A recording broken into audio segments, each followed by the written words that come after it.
blunt, may pagka ganon, no? Hindi siya yung serious study on the psychology and the of the mistresses. Walang ganon, walang mga pretensions to eh.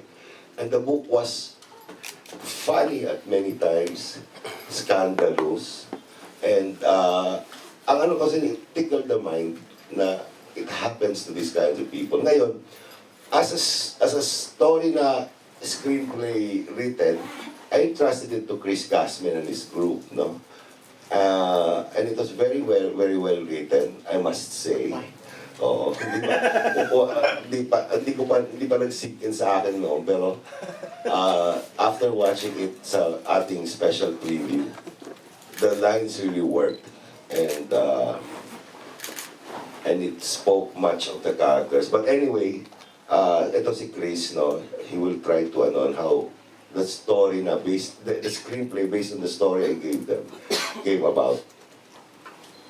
Ayun po, as what Direk has said, siguro it was easy for us as writers kasi sobrang clear yung story na binigay sa amin ni Direk. Personally ako po, I have no idea about the book. I haven't read the book nung nilapit siya sa amin ni Direk. So binasa ko siya nung sinabi ni Direk na magkakaroon ng ganitong project. Pero ang ganda-ganda kasi talaga nung premise na binigay ni Direk. Yung sinasabi ni Direk na isang single story, it was very easy to follow kasi kwento siya basically ng isang bagong mistress na papasok sa mundo nila.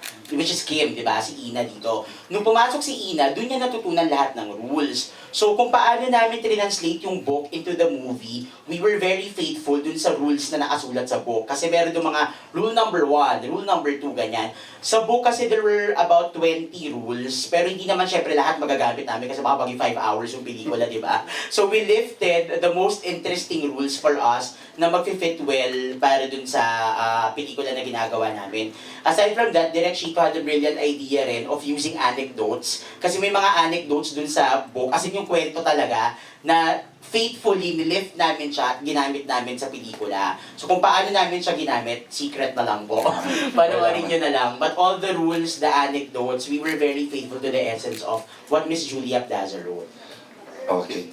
Okay na. Sige, who would like soon, siguro dito mo, the lady, you were raising your hand, ano? Okay, siya si the lady in brown. Can we share the mic, please? Good morning, I'm Marjorie of Showbiz Manila, Blogcon.com. I'm a blogger.